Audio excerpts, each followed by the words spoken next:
how does a society survive when, its entire world is just completely collapsing? Think about that for a second. You wake up, and the institutions you've always trusted implicitly are just crumbling. Right. The ground just gives way. Exactly. The political systems are fracturing. The economic realities you rely on are being flipped upside down by forces you can barely comprehend, let alone actually control. Yeah, and usually when we talk about a societal crisis, there's this underlying expectation of a swift resolution, right? Oh, totally. Like a war ends, a treaty is signed, the economy bounces back, and, the jagged line on the chart smooths out into something resembling normalcy. We definitely prefer our history to be binary like that, broken and then fixed. It's a very comforting psychological defense mechanism, I think. Yeah. We view crises as temporary interruptions to normal life rather than the beginning of a permanent new reality. But then you look at the Indo-Pakistan subcontinent over this incredibly turbulent 200-year period. I mean, we were talking about the slow, agonizing crumbling of the magnificent Mughal Empire, bleeding directly into the tightening, suffocating grip of British colonialism. Which then crashes right into the terrifying approach of the modern, mechanized, industrialized era. Yeah. So suddenly that expectation of a swift resolution is just, it's gone. It's completely gone. We are looking at a landscape of perpetual systemic collapse that is incredibly murky and drawn out over generations. It is the absolute definition of diagnostic muddy waters for an entire civilization. The old rules no longer applied, the institutions were hollowed out, and the new rules were being written aggressively by foreign conquerors who had, entirely different value systems. The ground is constantly shifting underneath the feet of the people living through this, and that is exactly what we're exploring in this deep dive. Yeah, we have a fascinating stack of source material today. We really do. We're looking at detailed excerpts from a text called A History of Muslim Philosophy, specifically focusing on the Renaissance in Indo-Pakistan. Right. And our mission for this deep dive is to explore the minds of three absolute intellectual titans who navigated this 2-century-long collapse. We are going to unpack the lives and the survival philosophies of Shah Wali Allah Dihlawi, Sir Sayyid Ahmad Khan, and Muhammad Iqbal. What connects these three thinkers is their brilliant and frankly, frequently controversial attempts to answer that very first question you posed. How do you survive? Yeah, how do you preserve your cultural identity, your intellectual heritage, and your soul when the physical and political world you inhabit is being systematically dismantled piece by piece? Exactly. And to you listening right now, you might be thinking, well, what does an 18th century philosopher or a 19th century reformer have to do with me in the 21st century? Practically everything, honestly. Because whether you are navigating a massive corporate restructuring that's threatening your livelihood, or you're trying to adapt to sudden world-altering technological shifts like artificial intelligence automating your industry. Or even if you're just feeling deeply overwhelmed by the sheer volume of modern global crises. Right. These three figures offer masterclasses in resilience. They teach us how to synthesize old foundational wisdom with radical, terrifying new realities. They didn't just try to survive change, they attempted to author it. Okay, let's unpack this. We have to start at the beginning of this timeline in the 18th century with a man who was essentially acting as the surgeon of his society. That would be Shah Wali Allah. And to really understand the magnitude of what he was trying to do, we have to understand the specific environment he was born into. Right. The context is everything here. Exactly. He was born in 1703. That is exactly 4 years before the death of the Mughal Emperor Aurangzeb. Let's contextualize that for a second. The Mughal Empire under Aurangzeb was massive, right? Like, it covered almost the entire Indian subcontinent. Oh, it was huge. It was one of the largest economies of the world at the time. But Aurangzeb's death in 1707 essentially marked the beginning of the end for the Mughal Empire's absolute dominance. So it was the trigger for this period of deep political fragmentation. Yeah, and social decadence. You had regional powers like the Marathas and the Sikhs rising up, challenging the central authority. And meanwhile, the British East India Company is quietly expanding its footprint on the coasts. So Shah Wali Allah is born into a world where the absolute peak, the golden age, is firmly in the rearview mirror, and the wheels are just starting to come off the wagon in real time. He was born into the decline, yes. But he came from a highly distinguished lineage that was deeply embedded in the old establishment. Like historically significant lineage. Very. His genealogy traced back to the great Caliph Umar. And his father, Shah Abdul Rahim, was a man of immense scholarship and, crucially for our story, immense integrity. Okay, what did his father do? Well, the sources highlight that the Emperor Aurangzeb actually entrusted Shah Wali Allah's father with the monumental and incredibly delicate task of revising the Fatawa-e-Alamgiri. I want to make sure I understand the scale of that. What exactly is the Fatawa-e-Alamgiri? Think of it as the great compendium of Islamic law and jurisprudence for the entire empire. It was a massive state-sponsored project. Wow, okay. Yeah, it was designed to standardize the legal code across a vastly diverse subcontinent. So it's essentially being asked to rewrite or synthesize the Constitution and the Penal Code for an empire of millions of people. That is a massive project with a lot of state power attached to it. It's a position of immense influence, absolutely. But here is the telling detail that shapes Shah Wali Allah's worldview later on. Okay, what is it? His father completed this colossal task for the emperor and then flatly refused to accept any payment, land grants, or remuneration from the royal court for it. Wait, really? Nothing at all? Nothing. That is fascinating. It tells you so much about the household Shah Wali Allah grew up in. Piety and duty completely overriding profit. An uncompromising integrity that refused to be bought by the state, exactly. And that environment nurtured a child who was nothing short of a prodigy. How much of a prodigy are we talking? Well, by his own autobiographical account, Shah Wali Allah had mastered various complex branches of learning by the time he was just 15 years old. 15? Yeah. Tafsir, hadith, fiqh, logic. And he wasn't just learning them, he was actively teaching these subjects to others. Wait, pause for a second. For those of us who don't have a degree in Islamic theology, what exactly are tafsir and fiqh? Let's ground this so we understand what a 15-year-old is actually doing here. Fair question. So tafsir refers to the profound scholarly exegesis and interpretation of the Quran. It requires mastering classical Arabic grammar, historical context, and previous commentaries. Okay, so heavy linguistic and historical analysis. Very heavy. Then, hadith is the vast collection of the sayings, actions, and approvals of the Prophet Muhammad, which requires complex chains of historical verification to ensure authenticity. Like fact-checking historical quotes on a massive scale. Exactly. And fiqh is Islamic jurisprudence. Yeah. It's the actual human understanding and application of divine law to everyday situations, ranging from criminal law to economics to personal hygiene. So at an age when most kids are just trying to figure out their social standing in high school, he is mastering centuries of legal precedent, historical verification, and deep linguistic analysis. And then turning around and teaching it to adults. That's wild. It requires a level of intellectual synthesis that is staggering. It really does. And after his father died, he spent about 12 years teaching at his father's seminary. Just staying local in Delhi? Yeah, deeply pondering the future of the Muslims in India, who he could see were losing their political and social grid rapidly. But then in 1731, he made a crucial decision. What did he do? He traveled to the Hijaz, to Mecca and Medina for a pilgrimage, and he stayed there for 14 months. Why was that 14-month stay so crucial? Was it just a spiritual retreat? It was spiritual, but it was also intensely intellectual and strategic. He studied under distinguished scholars who had gathered there from all over the Muslim world. So he was networking.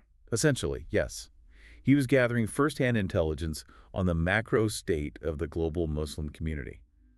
He was stepping outside the collapsing bubble of Delhi to see the bigger picture.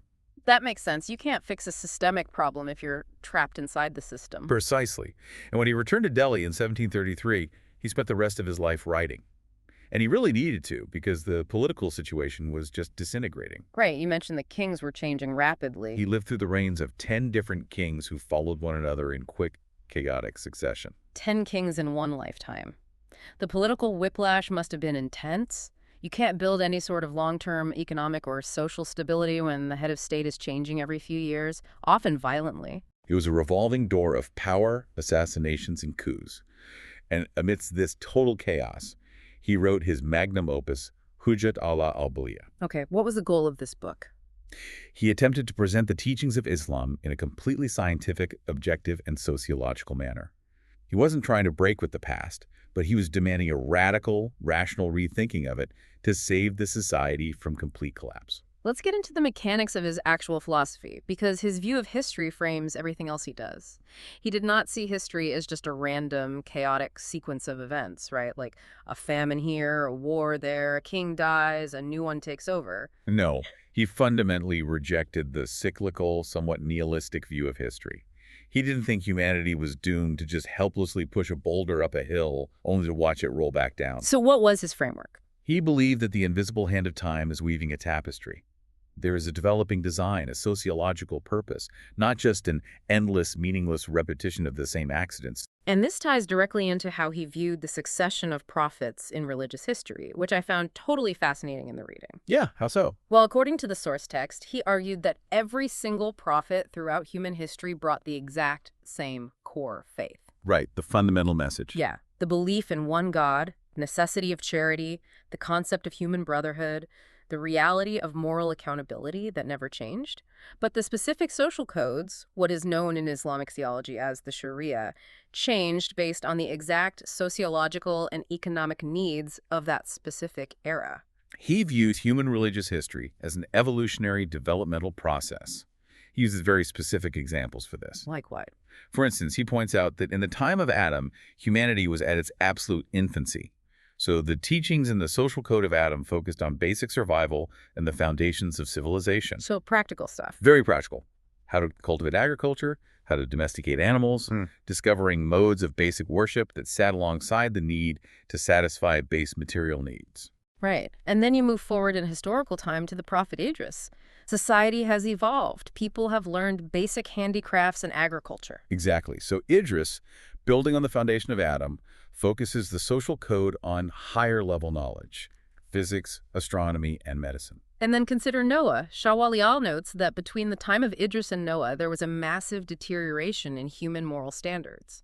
Society became entirely consumed by the urges of the flesh and physical domination. Yes. So the specific code, or Sharia, that Noah brought was not focused on astronomy. It was heavily focused on continuous prayers and strict fasts, right? Yes.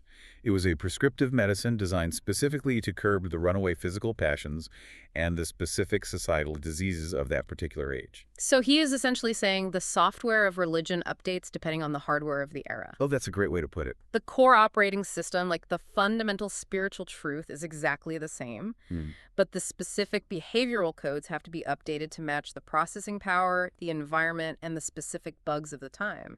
The software and hardware analogy applies perfectly here. The differences in religious codes across history are differences in external forms and routines, not in the essential truths. So God doesn't just reboot the whole system every time. No, he argued very strongly that God does not replace an old order with an absolutely new one just for the sake of novelty. A prophet allows existing customs and cultural practices to continue if they do not contravene the divine will. And only makes alterations where they are absolutely essential for the health of that specific historical context. Exactly. You know, that completely reframes how I look at modern debates about universal principles. The universal principle of ethical communication, for example, hasn't changed in thousands of years. Honesty is still honesty. But the code of how we apply it has to update drastically when we move from writing letters to using mass broadcast media to interacting on social media and now to communicating through AI.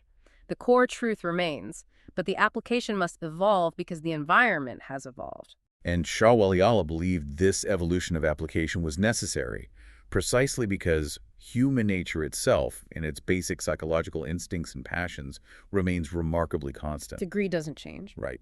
The greed that destroyed empires in 1600 BCE was the exact same psychological greed destroying his empire in the 18th century. Therefore, sociology, psychology, and history are deeply intertwined. You study the past not to memorize dates, but to understand the sociological patterns of the present. Exactly. Which brings us to a really robust part of his work, his socioeconomic theories.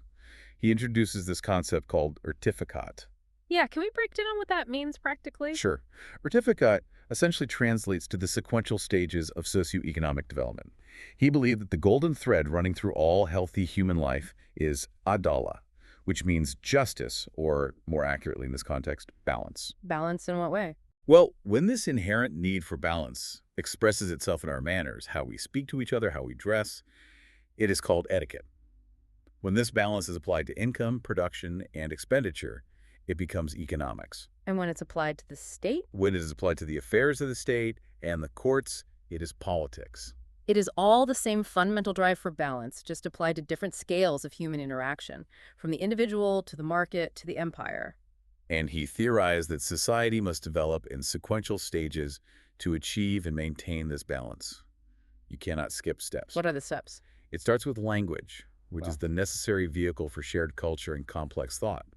Then comes the agricultural stage, learning to irrigate crops, domesticating animals for a reliable food supply. okay, language, then food. Right. The third stage is building complex shelter and urban centers, protecting humanity from the elements, and allowing for specialization. And the final, most complex stage of development is the establishment of the state. Because once you have complex agriculture and permanent urban centers, you have property rights, you have long-distance trade, and you desperately need a system to manage it all so it doesn't devolve into just, a war of all against all. Precisely. The more complex a social group becomes, the more it requires a coercive power, a state, to ensure that the balance, the ʿAdalah, is maintained. But he didn't just want a police state. No, Shah Wali Allah was adamant that the state shouldn't just be a primitive police force collecting taxes and punishing criminals. It had to actively devise ways for the happiness, the economic progress, and the moral health of society. Like proactive governance. Yes, it must eradicate social evils, check malpractices and monopolies in trade, and ensure that people are fairly distributed across different professions. That part of the text really stood out to me. He explicitly warns that if everyone in a society becomes a merchant trying to flip goods for a profit, agriculture dies and the society starves. Right, you need people actually making things. Yeah, and if everyone joins the army for the glory, there is no one left to run the domestic economy.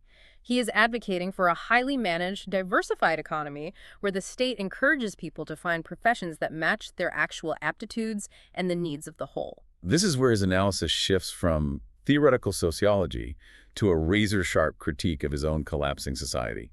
He asks the fundamental question, why is the Mughal culture declining? Yeah, why is the economy in ruins despite the vast natural wealth of the subcontinent? And his diagnosis is twofold.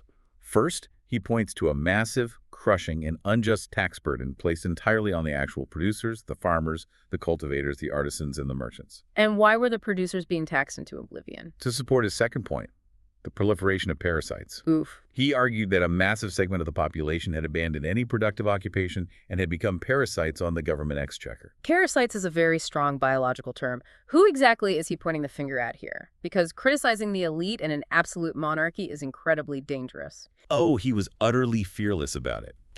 He specifically names idle soldiers who draw a salary but do not fight or protect. Okay, so corrupt military. Yes.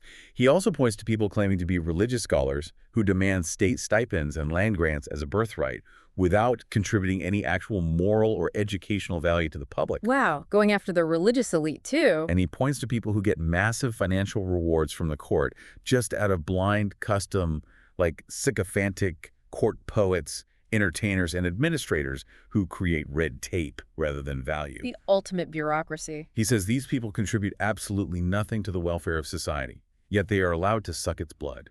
The ruling class becomes obsessed with luxury, forcing the working class into abject poverty just to fund their opulent lifestyles. It is uncanny reading this. I mean, he is writing this in the early to mid-1700s, diagnosing a failing Mughal empire. But it maps so perfectly onto our modern anxieties. It really does. We talk constantly today about extreme economic inequality, about the total disconnect between political elites who live in luxury and the working class who feel squeezed by inflation and regressive taxes. We even have the anthropologist David Graeber's modern concept of bullshit jobs, people working in massive corporate bureaucracies feeling like they produce nothing of actual societal value, while the people growing our food, building our houses, or delivering our packages are struggling to survive. It's the same pattern. Shah Wali Allah wrote an 18th century critique of elite disconnect that sounds like a modern op-ed. And if we pan out and look at the global historical context, it is astonishing how closely his analysis mirrors the work of the famous Western historian Edward Gibbon. Remind me, what did Gibbon write? Gibbon published his monumental work, The History of the Decline and Fall of the Roman Empire, roughly 30 years after Shah Wali Allah died, and Gibbon's primary thesis for why Rome ultimately fell, the exact same socioeconomic cancer. Wait, both of them arrived at the same conclusion independently. They did. Gibbon wrote extensively about how the labor of industrious people in the Roman Empire was incessantly employed to service the rich. The same parasitism. Yes. The Roman elite became obsessed with luxury, magnificent palaces, sumptuous foods, and an army of idle servants and entertainers. To fund this, the state levied exorbitant taxes on the artisans and the cultivators in the provinces, turning the lower strata into essentially bond slaves. So both Shah Wali Allah and Edward Gibbon, separated by geography, culture, and religion, looked at the decay of massive empires and spotted the exact same mechanism of death. An elite class obsessed with luxury, bleeding the productive class dry until the whole structure hollows out and collapses under its own weight.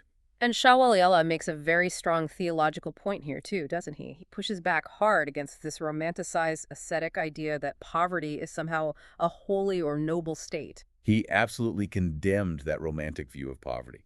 He argued that there is a massive difference between simple living, which comes from internal contentment, and choosing to consume less and forced starvation inflicted by a corrupt ruling class. So being poor because you're robbed isn't holy. Exactly. He stated unequivocally that abject poverty is not a virtue, it is a crime against society. Islam, he argued, demands social justice and equitable distribution of wealth. It does not grant a divine license for one class to force another to remain as permanent hewers of wood and drawers of water. Because you can't be spiritually elevated if you're starving. Poverty leads to moral degradation, not spiritual elevation, when it is forced upon people by systemic injustice. So he is acting as a surgeon, diagnosing the economic and political rot. But he didn't stop at economics. He was also a metaphysical surgeon. Yes, this is a complex but fascinating part of his work. Our sources detail how he tackled a massive philosophical divide in Islamic mysticism that was tearing the intellectual class apart. I want to tread carefully here because metaphysics can get dense quickly, but we really need to unpack this. It is crucial to his overall project of bringing balance. Let's break it down into the two major opposing mystical schools of thought at the time. Okay, what's the first one? The first was Wadat al-Wujud, which was championed centuries earlier by the great Andalusian thinker Ibn Arabi. This term essentially translates to the unity of being. Okay, unity of being. Let's ground that. What does that mean in plain terms for how someone views the universe? Ibn Arabi argued that, ontologically speaking, there is only one true reality, one true existence, God. The universe, the stars, you, me, everything in the created world does not have an independent, self-sustaining existence of its own. So what are we then? We're merely an emanation, a reflection, or a mode of God's infinite attributes. Like a shadow or an image in a mirror. The shadow isn't a real, independent object on its own. It only exists because of the object casting it. Exactly. The metaphor Ibn Arabi often used was that the world is a shadow play. Or think of a physical substance and its color. The color red doesn't exist floating around without a substance to be red. Right, you can just have a handful of red. Right, so in this view, God's existence and essence are identical, and the diverse world we see is just a manifestation of that single essence. But wait, if everything is an emanation of God, doesn't that mean evil, suffering, cruelty, and disease are also just God? If I do something terrible and I am just a mode of God, then God did it. You're hitting on the exact problem. That feels like a massive theological trap that completely destroys human morality. You have just hit on the exact critique that birthed the opposing school of thought. The opposing view was Wadat al-Shuhud, championed by a profound thinker from India named Sheikh Ahmad Sirhindi, also known as Mujaddid al-Thani. And what did Sirhindi say? Sirhindi fiercely criticized Ibn Arabi's view for exactly the reason you just mentioned. He argued that it is highly dangerous to say the world is just an emanation of God, because God is pure perfection, and the world is obviously full of immense imperfections, evil, and decay. Right. If I am a direct reflection of perfect goodness, why am I so flawed and why is the world so broken? Sirhindi argued that a shadow can never be identical to the being that casts it. God is an objective reality, completely transcendent and independent of the created world. There is no identity between the creator and the created. So they are separate. Yes. Sirhindi believed Ibn Arabi's view inevitably led to determinism, the idea that humans have no free will. Because if we are just modes of God playing out a script, how can we possibly be held morally responsible for our actions? How can there be a day of judgment if we didn't choose our actions? So you have this massive, seemingly irreconcilable clash in the intellectual world.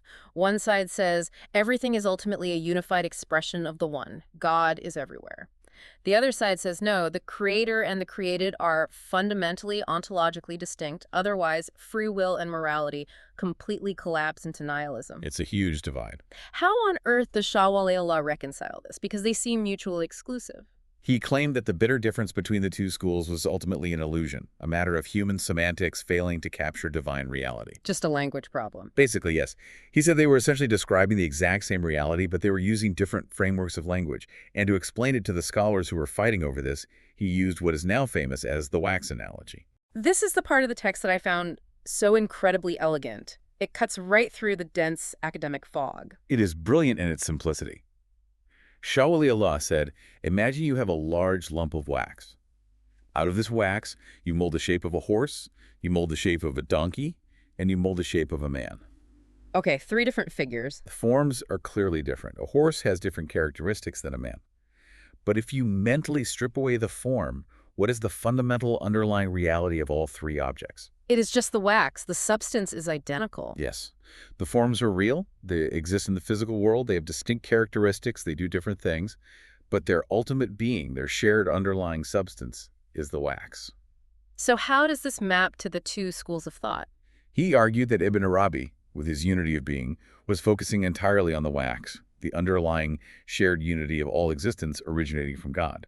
Sir Indy, on the other hand, was focusing on the molded forms, the distinct, differentiated, morally accountable realities of the created world. Oh, wow. Both are true. The forms are distinct and responsible for their actions, but the essence that allows them to exist is shared. I love how he diffuses a century-old theological war with a piece of wax. It highlights how a truly brilliant thinker doesn't just get bogged down in the jargon, they find the underlying principle and make the complex incredibly accessible. And that was Shah Wali Allah's defining characteristic. He was a master synthesizer. He tried to bridge the gaps between different schools of Islamic jurisprudence, arguing that the various legal schools all drew from the exact same prophetic source and only differed in secondary interpretations, not primary principles. So he's constantly looking for unity. Always. He even translated the Quran into Persian, which was the language of the common literate people at the time in India. I imagine that was controversial. Incredibly. He faced massive hostile opposition from traditionalists who thought it should remain exclusively in the original Arabic. But by translating it, he was trying to democratize the knowledge, right? He wanted to give the people the tools to understand their own faith directly, rather than relying on the parasites, the corrupt scholars and intermediaries he criticized earlier. Exactly. He saw that the empire was dying, the economy was being bled dry, and the intellectual tradition was stagnating into factional warfare. His entire life's response was an attempt to restore balance ʿAdalah at every single level. The economic, the political, and the metaphysical. Okay, so Shah Wali Allah provided this incredible, comprehensive theoretical blueprint to save a dying Mughal world. But it wasn't enough, was it? No, it wasn't. The rot was too deep, and the geopolitical forces shifting around them were too massive. So by the mid-19th century, that slow decay he diagnosed turned into an overnight violent explosion. The theoretical surgeon was no longer needed. The society needed a battlefield medic who was willing to perform amputations to keep the patient alive. And that brings us to our second titan, Sir Sayyid Ahmad Khan. Yes, we are transitioning now to the pivotal year of 1857. This is the year of the Indian Mutiny, or the First War of Independence, depending on which side of the colonial divide the historian is standing on. We need to set the scene for this because it is vital for understanding everything Sir Sayyid does afterward. What did 1857 actually look like on the ground? It was an absolute apocalypse for the inhabitants of northern India. The Indian uprising against the forces of the British East India Company was eventually crushed with overwhelming brutal force. And the British reaction was pretty extreme, right? The British conquerors were terrified by how close they came to losing India, and in their paranoia, they singled out the Muslim aristocracy in particular for a fierce systemic vendetta, blaming them heavily for instigating the revolt to restore the Mughal emperor. So it was targeted retaliation. The retribution was colossal and indiscriminate. Estates that had been in families for centuries were confiscated, properties were seized, there were malicious, widespread executions and hangings in the streets of Delhi. Entire illustrious families were wiped out, or the survivors were reduced to begging in the ruins of their former homes overnight. And Sir Sayyid Ahmad Khan is living right in the epicenter of this bloodbath. Literally living through it day by day. He was stationed as a sub-judge in a district called Bijnor, when the violence erupted. He watched the absolute destruction of his world. How did he cope with that? Well, our sources mention a chilling detail. He kept a day-to-day diary while completely surrounded by chaos and enemies, recording the military and civil breakdown from May 1857 to April 1858. Just documenting the end of the world. He saw the suffering firsthand, both the violence of the mutineers and the horrific reprisals of the British. He later wrote about this period with intense trauma, saying, "I was seized with despair. I lost all hope of Muslims ever rising again. The gnawing agony aged me prematurely." That's heartbreaking. The psychological toll was so immense, he seriously contemplated fleeing the subcontinent entirely and living out his days in Egypt. It is entirely understandable. I mean, when your entire civilization collapses in blood and fire, the instinct to run is overwhelming. But he didn't run. He realized he couldn't desert his post or his people. He decided to stand his ground and, in his own words, sink or swim with them. Which leads to one of the most astonishing acts of political courage I have ever read about. You have a man who has just watched the British ruthlessly crush his civilization.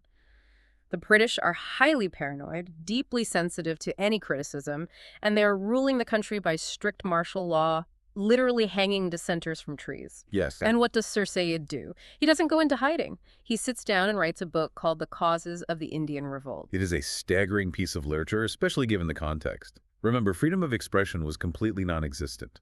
Disloyalty or sedition was punished by death without trial. Yet, Sir Sayyid writes a stinging, fiercely objective indictment of the British administration's failures. I want to understand the mechanics of this.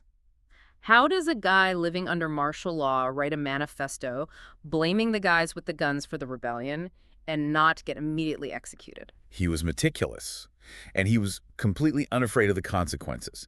He argued in the text that the revolt was not some grand religious conspiracy, but the direct, inevitable result of British administrative blunders. What kind of blunders? He highlighted the arrogant, aggressive proselytizing of Christian missionaries who were openly backed by company officials, which terrified the local population into believing their religions were being systematically destroyed by the state. He also pointed out the deep economic grievances, right? Like, the British were actively crushing local Indian industries to create a captive dependent market for British manufactured imports. Yes.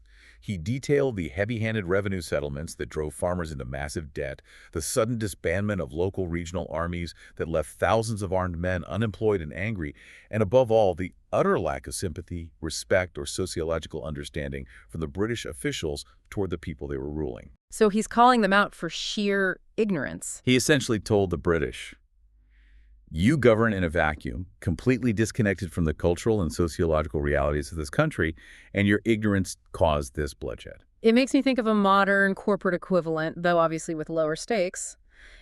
It is like a fearless turnaround consultant who walks into a hostile boardroom after a disastrous merger. The boardroom is full of the aggressive executives who just orchestrated a hostile takeover and fired half the staff. Right. And he stands at the front, looks the new CEO in the eye, and says, "Here is exactly why your new business model caused a massive strike and destroyed the company's value, and here is what you were doing wrong."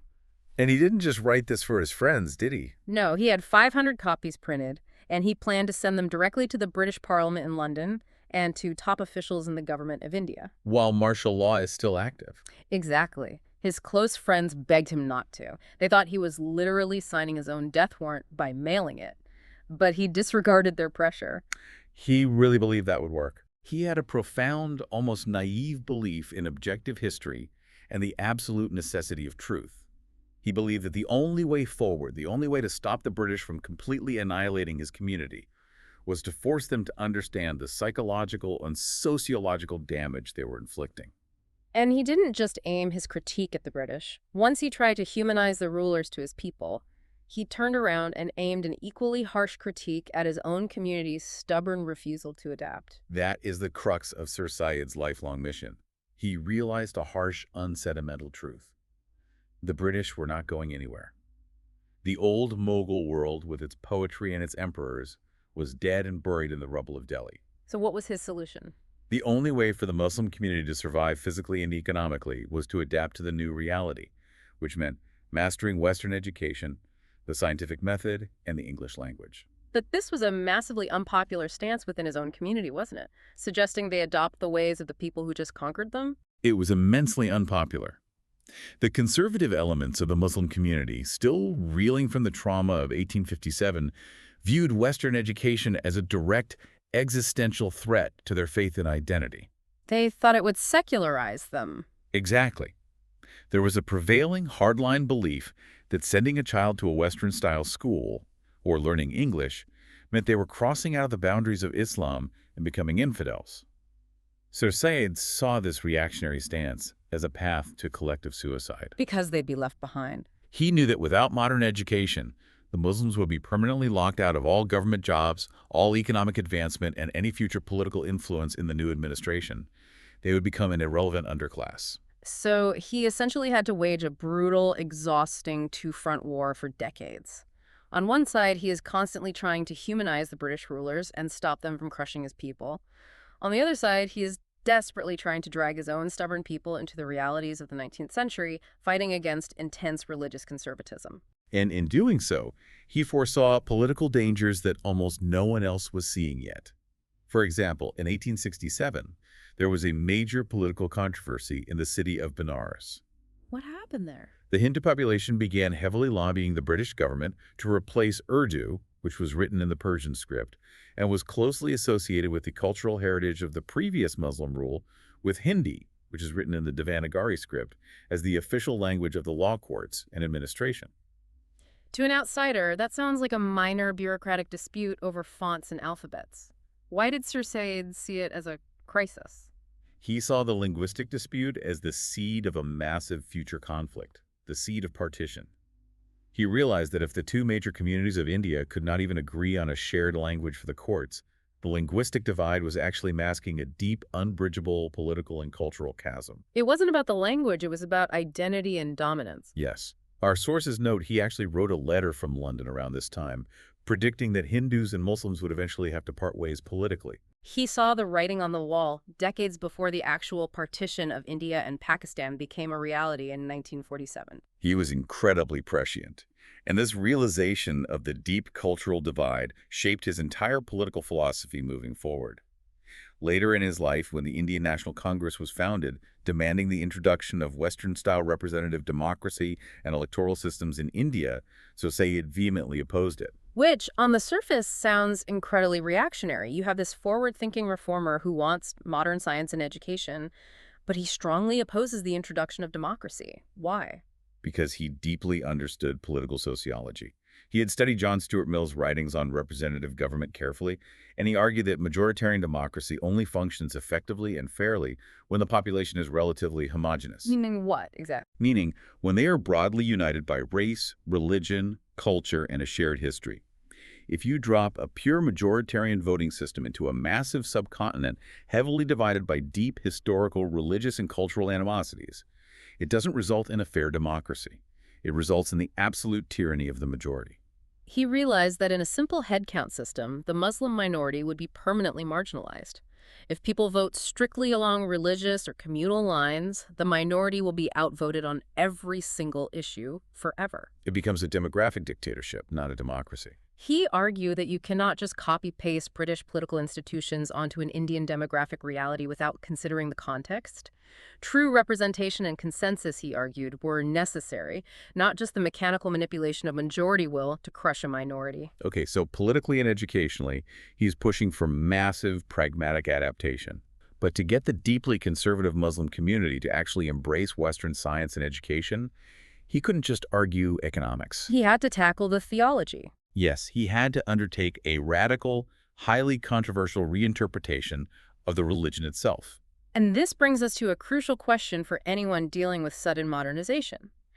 When your traditional worldview is shattered by the empirical realities of modern science, how much of your theological tradition do you strip away to survive? Sir Said's answer was, you strip away almost everything that isn't the absolute core. He went hard into rationalism. The text says he essentially equated Islam entirely with nature. He did. He argued that the true, infallible touchstone of any religion is whether it conforms to the laws of nature. His logic was simple.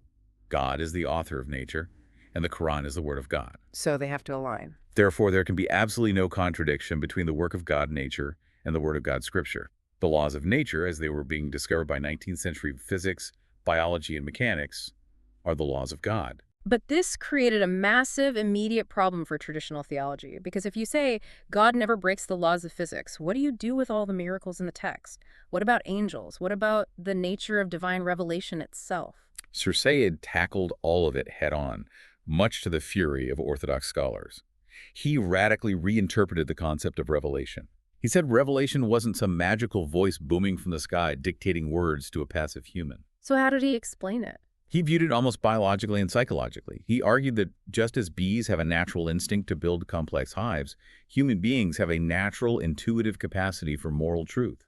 A prophet, in his view, is simply a spiritual genius in whom this natural, human moral faculty has blossomed to its absolute evolutionary peak. So he is arguing that a prophet is to spirituality what Mozart is to music or what Einstein is to physics, a human being with a hyper-developed natural aptitude for grasping moral reality. Yes, that's a perfect analogy. And because he believed God's natural laws were inviolable and eternal, he vehemently denied the occurrence of physical miracles in the traditional sense. So no walking on water. Right. He said the laws of nature are a practical promise from God to humanity, and God does not break his promises. Therefore, physical miracles that violate the laws of physics, like parting a sea, simply do not happen. But how did he justify that textually? Because the stories of miracles are right there in the scripture. Does he just throw those pages out and say they are fairy tales? He couldn't do that and remain within the faith, so he utilized massive linguistic gymnastics. He argued that the classical Arabic of the Quran was highly metaphorical and allegorical, and that later medieval scholars had mistakenly interpreted poetry as literal history. He retranslated passages to strip them of the supernatural. Exactly. For example, things traditionally interpreted as jinn or demons, he argued, were either references to savage human tribes or internal psychological forces. Our sources point out that he even denied the efficacy of prayer to change physical outcomes, which must have been shocking to the average believer. He was uncompromising on this. He argued that you cannot pray for God to change the weather or cure a terminal disease by asking him to break natural law. God is the first cause, the ultimate watchmaker, who set the intricate machine of the universe in motion according to strict physical laws. So what's the point of prayer then? Prayer, Sir Sayyid argued, is purely for psychological release. It brings immense comfort, it builds inner peace and resilience, but it does not change the inexorable mechanical machinery of the universe. You can see exactly why the traditionalists were absolutely furious with him. He is systematically stripping away the supernatural, mystical elements of the faith. He even reinterpreted the foundational story of Adam and Eve. Yes, he viewed the story of the fall of Adam as a dramatic, profound, literary allegory for human evolution. In his interpretation, the angels, bowing to Adam, represented the forces of nature that humanity, through science, could learn to control. And Satan. Satan wasn't a literal being outside of us trying to trick us. Satan symbolized the internal, baser passions and selfish instincts of humanity.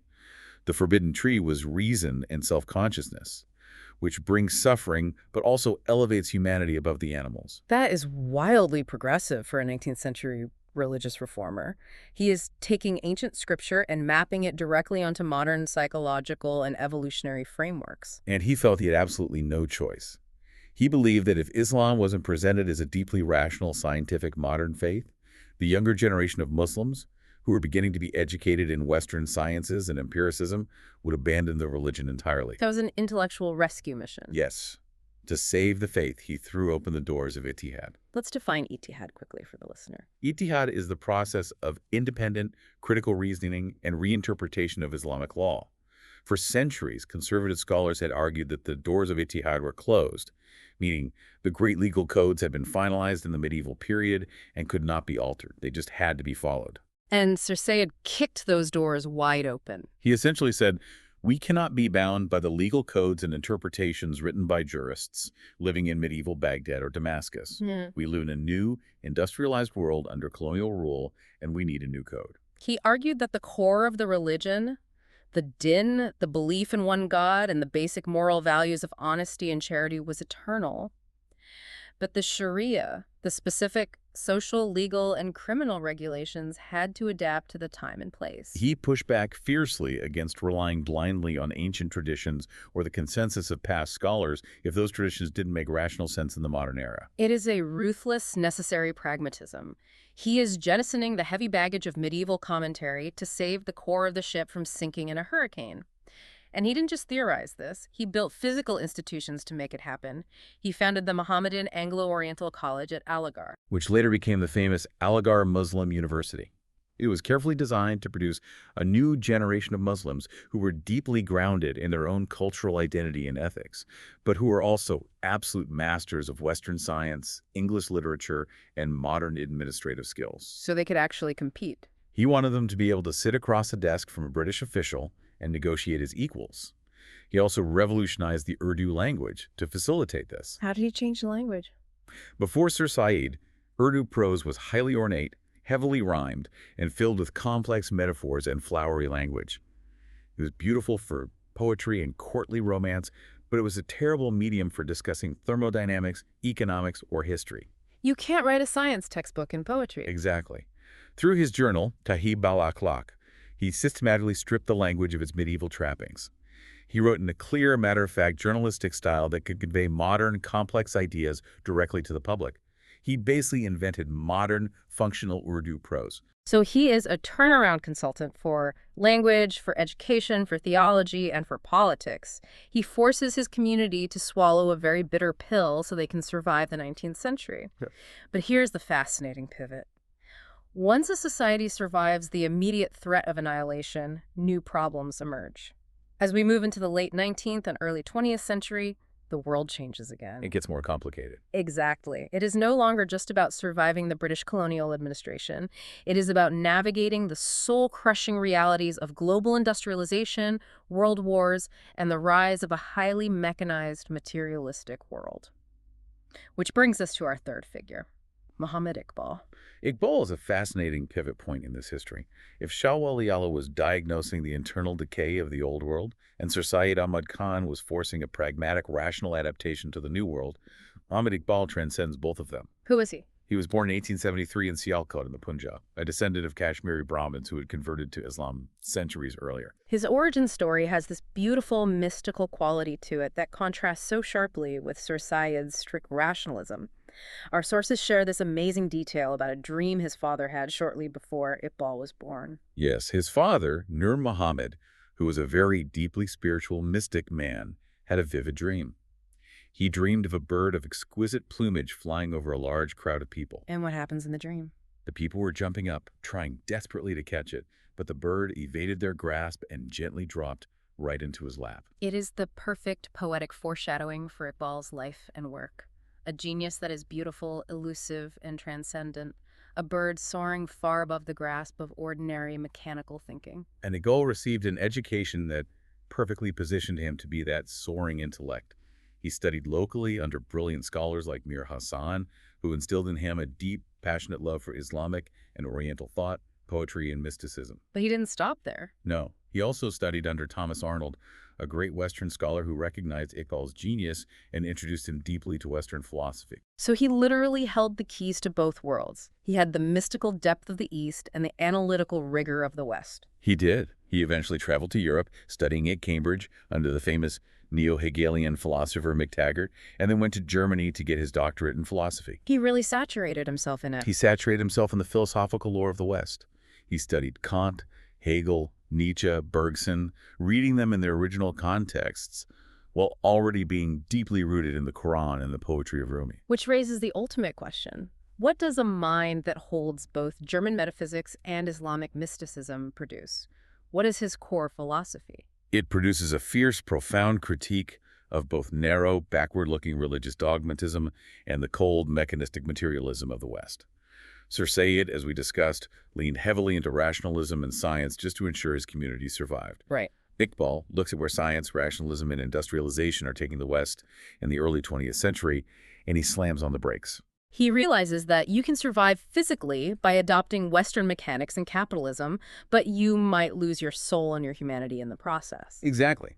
He deeply rejected the prevailing 19th and early 20th century scientific view that nature is just a closed system of mechanical laws, a giant, lifeless clockwork universe. Why did that bother him so much?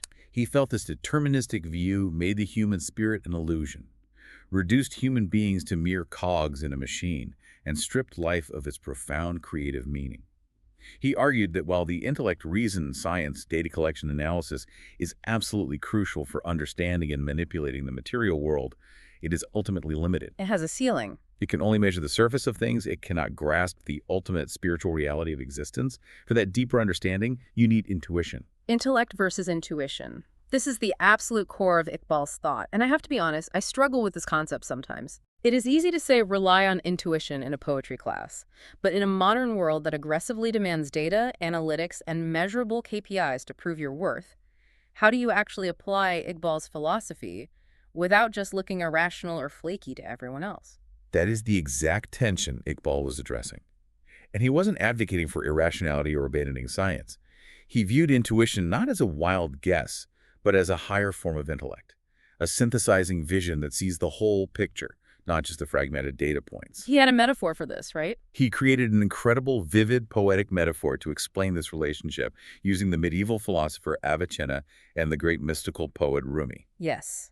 Iqbal uses Avicenna as the ultimate symbol of the pure intellect, the rational, calculating, scientific, data-driven mind. And he uses Rumi as the symbol of intuition, the passionate, spiritual, visionary soul that seeks direct connection with truth. And the metaphor he constructs is that they are both in the desert chasing a speeding camel. And riding on this camel sits a veiled beauty, which represents absolute truth, or the divine reality.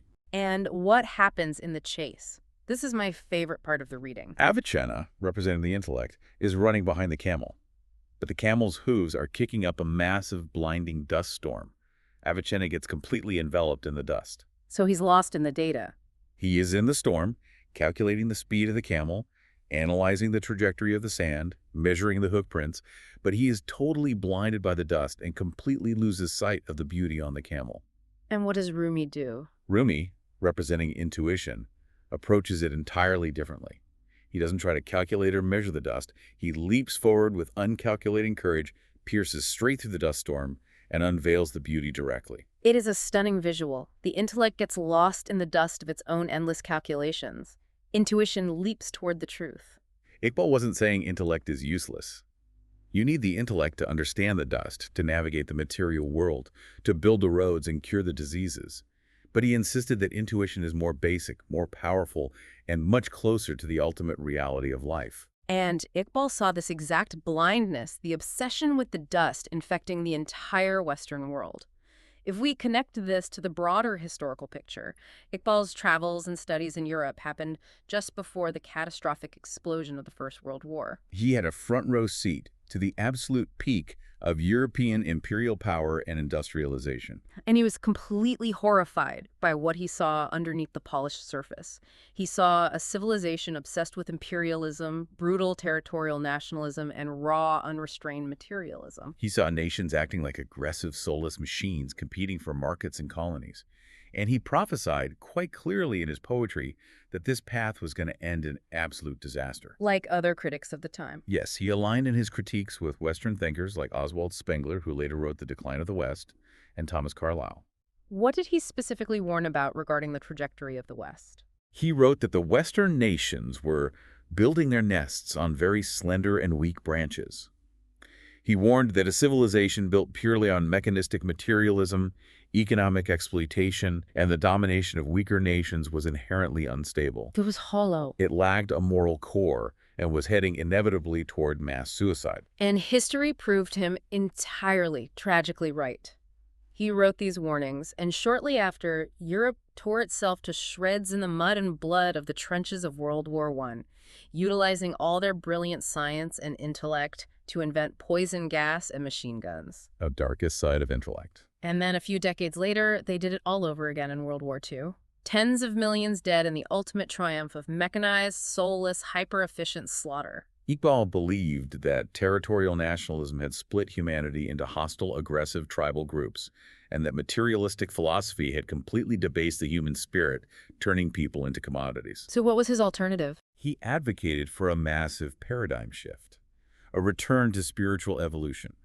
He believed that all existence is made up of egos, or individual selves, and that the ultimate goal of human life is not to dissolve into the universe like a drop in the ocean, but to strengthen your individuality, your ego, through creative action, love, and a deep, intuitive spiritual connection to God. He was a champion of creative evolution. He believed human beings aren't just passive subjects of history, just taking whatever happens to them. We're supposed to be active co-creators with God, constantly shaping and improving the universe. Which is a beautiful synthesis of the previous thinkers if you look at it. Sir Sayyid wanted the Muslims to adapt to the West to survive. Iqbal wanted them to transcend the West to truly live. He wanted the best of both. He wanted to synthesize the intellectual rigor, the science, and the dynamism of the West with the deep, intuitive spiritual truths and the moral compass of the East. Okay, we have covered an immense amount of historical and philosophical ground today. Let's try to synthesize this incredible intellectual arc we have just explored across 2 centuries. We started in the 18th century with Shah Wali Allah. The theoretical surgeon. He diagnosed the decay of a massive Mughal empire that was rotting from within due to extreme economic parasitism, inequality, and bad governance. He searched for foundational balance. ʿAdalah across all aspects of society. And he tried to reconcile warring philosophical factions by reminding them that beneath the different molded forms they were fighting over, the fundamental wax of existence is the same. Then we moved into the absolute trauma and blood of the 19th century with Sir Sayyid Ahmad Khan. The pragmatic radical. He lived through the apocalyptic violence of 1857 and realized that pure physical survival required a ruthless, unsentimental adaptation. He acted as the fearless turnaround consultant, telling the heavily armed British exactly why they were failing, while simultaneously forcing his own reluctant people to embrace Western science and education. He did this even if it meant radically reinterpreting their theology and stripping away the supernatural to prove their faith was compatible with modern physics. And finally, we arrived at the dawn of the 20th century with Muhammad Iqbal, the intuitive visionary. He mastered the Western intellect, understood its philosophy better than most Westerners, but saw its fatal flaw. He warned that the West's obsession with mechanistic materialism and aggressive imperialism was a path to mass suicide. And he called for a creative, spiritual evolution, urging humanity to use intuition to leap through the blinding dust storm of endless calculation and reconnect with the ultimate divine reality. It is a breathtaking progression. From desperately seeking balance in a dying, decadent empire, to pragmatic, raw survival under foreign conquest, to a visionary call to transcend the limitations of the modern world entirely. And their ideas, their diagnoses of societal collapse and renewal, are still vibrating powerfully today. They absolutely are. Which brings me back to Iqbal's metaphor of the dust storm. We live in an era right now that is arguably far more obsessed with mechanistic materialism and data than the world Iqbal witnessed in 1910. We worship algorithms, we optimize every second of our lives for endless productivity, we reduce complex human behavior to data points on a screen to be bought and sold. If Muhammad Iqbal were standing here looking at our world today, he would likely warn us that we are once again blinding ourselves in a massive dust storm of our own making. So I want to leave you with this final lingering thought based on today's dive. Look closely at your own life, your career, your industry. What is the veiled beauty, the profound human truth, the spiritual core, the actual meaning of what you are doing that you are failing to see simply because you're trying to calculate it, measure it, and optimize it rather than intuitively leaping toward it?